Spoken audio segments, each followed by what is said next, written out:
Chapter 37 of A Book of Discovery. A Book of Discovery by M. B. Synge. Chapter 37. Hudson Finds His Bay. Henry Hudson was another victim to perish in the hopeless search for a passage to China by the north.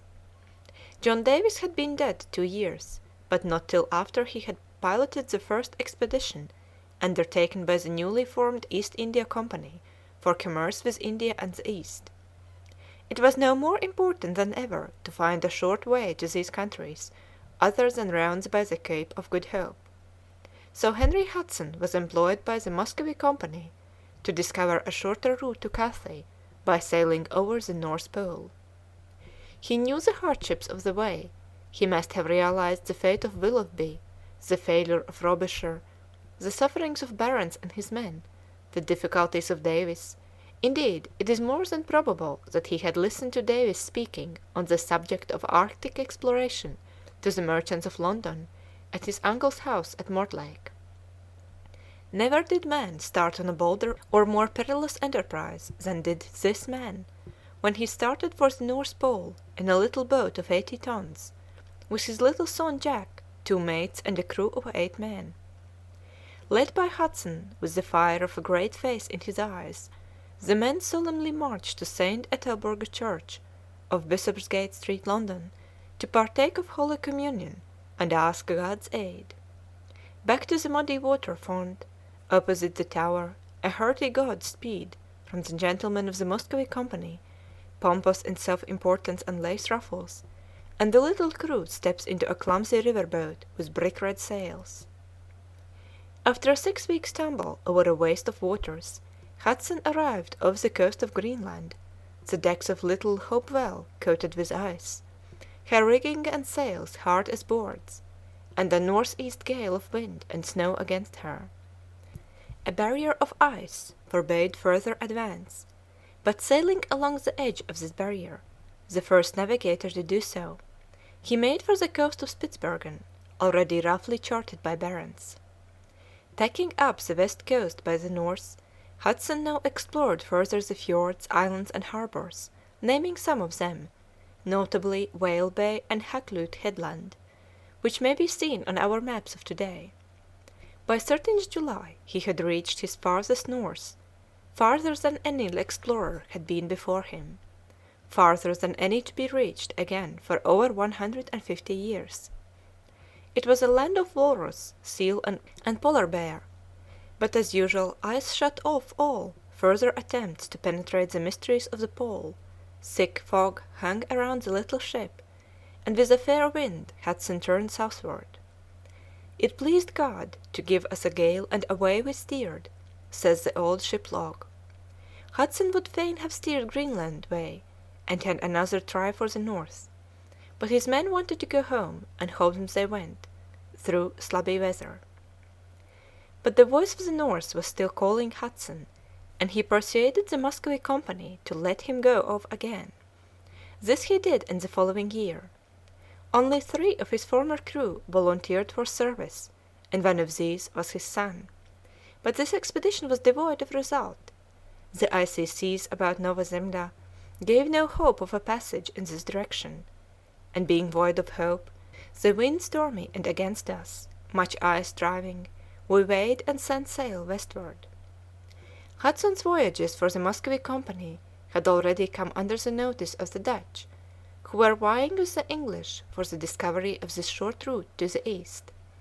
Hudson was now invited to undertake an expedition for the Dutch East India Company, and he sailed from Amsterdam in the early spring of 1809 in a Dutch ship called the Half Moon, with a mixed crew of Dutch and English, including once more his own son. Summer found the enthusiastic explorer of the coast of Newfoundland, where some cod fishing refreshed the crews before they sailed on south, partly seeking an opening to the west, partly looking for the colony of Virginia under Hudson's friend Captain John Smith. In hot, misty weather they cruised along the coast. They passed what is now Massachusetts, an Indian country of great hills, a very sweet land. On 7th August Hudson was near the modern town of New York, so long known as New Amsterdam, but mist hid the low-lying hills, and the Half Moon drifted on to James River. Then, driven back by a heat hurricane, he made for the inlet on the old charts, which might lead yet east. It was 2nd September when he came to the great mouth of the river that now bears his name. He had been beating about all day in gales and fogs, when the sun arose and we saw the land all like broken islands. From the land which we had first sight of, we came to a large lake of water like drowned land, which made it to rise like islands. The mouth has many shores, and the sea breaketh on them. This is a very good land to fall in with, and a pleasant land to see. At 3 o'clock in the afternoon we came to 3 great rivers. We found a very good harbour, and went in with our ship. Then we took our nets to fish, and caught 10 great mullets of a foot and a half long each, and a ray as great as 4 men could haul into the ship. The people of the country came aboard of us, seeming very glad of our coming, and brought green tobacco. They go in deer skins, well dressed. They desire clothes, and are very civil. They have great store of maize, whereof they make good bread. The country is full of great and tall oaks.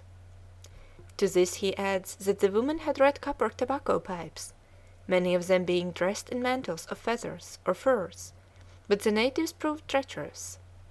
Sailing up the river, Hudson found it a mile broad, with high land of both sides.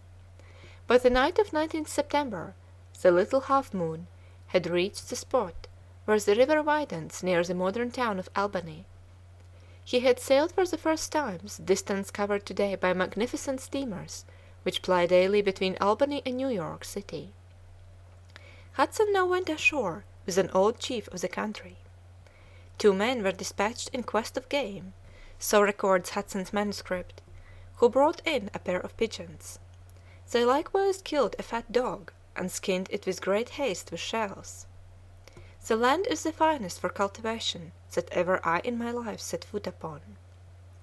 Hudson had not found a way to China, but he had found the great and important river that now bears his name. Yet he was to do greater things than these, and to lose his life in the doing. The following year, 1610, found him once more bound for the north, continuing the endless search for a northwest passage, this time for the English and not for the Dutch. On board the little Discovery, of 55 tons, with his young son Jack, still his faithful companion, with a treacherous old man as a mate, who had accompanied him before, with a good-for-nothing young spendthrift, taken at the last moment, because he wrote a good hand, and a mixed crew, Hudson crossed the wide Atlantic for the last time. He sailed by way of Iceland, where fresh fish and dainty fowl, partridges, curlew, plover, teal, and goose, much refreshed the already discontented crews, and the hot baths of Iceland delighted them. The men wanted to return to the pleasant land discovered in the last expedition, but the mysteries of the frozen north still called the old explorer, and he steered for Greenland. He was soon battling with ice upon the southern end of Desolation, whence he crossed the snowy shores of Labrador, sailing into the great straits that bear his name today.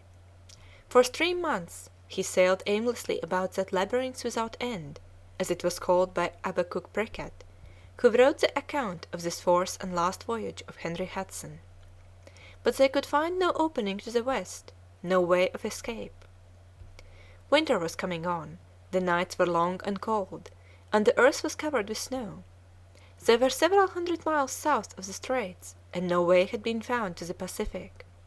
They had followed the south shore to the westernmost bay of all, James Bay, but lo, there was no South Sea. Hudson recognized the fact that he was land-bound and winter-bound in a desolate region, with a discontented crew, and that the discontent was amounting to mutiny. On 1st of November they hauled up the ship and selected a wintering place.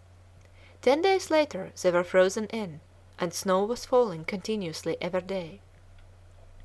We were victualled for 6 months, and of that which was good, runs the record.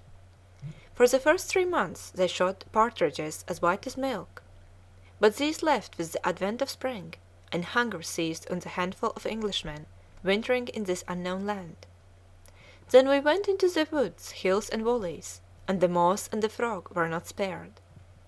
Not till the month of May did the ice begin to melt and the men could fish.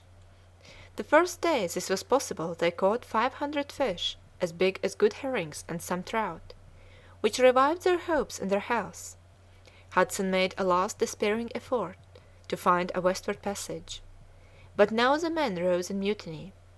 We would rather be hanged at home than starved abroad, they cried miserably.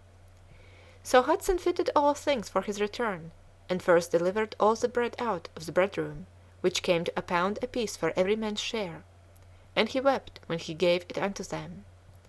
It was barely sufficient for 14 days, and even with the 80 small fish they had caught, it was a poor relief for so many hungry bellies. With a fair wind in the month of June, the little Discovery was headed for home. A few days later she was stopped by ice. Mutiny now burst forth. The master and his men had lost confidence in each other. There were ruffians on board, rendered almost wild by hunger and privation. There is nothing more tragic in the history of exploration than the desertion of Henry Hudson and his boy in their newly discovered bay. Every detail of the conspiracy is given by Prickett. We know how the rumour spread, how the crew resolved to turn the master and the sick men adrift, and to share the remaining provisions among themselves, and how in the early morning Hudson was seized and his arms bound behind him. "What does this mean?" he cried. "You will know soon enough when you are in the shallop," they replied. The boat was lowered, and into it Hudson was put with his son, while the poor sick and lame men were called upon to get them out of their cabins into the shallop. Then the mutineers lowered some powder and shot, some pikes and iron pot, and some meal into her, and the little boat was soon adrift with her living freight of suffering, starving men, adrift in that ice-bound sea, far from home and friends and all human help. At the last moment the carpenter sprang into the drifting boat, resolved to die with the captain sooner than desert him. Then the Discovery flew away with all sail up as from an enemy. And the master perished, how and when we knew not. Fortunately the mutineers took home Hudson's journals and charts. Ships were sent out to search for the lost explorer, but the silence has never been broken since that summer's day 300 years ago, when he was deserted in the waters of his own bay. End of chapter 37.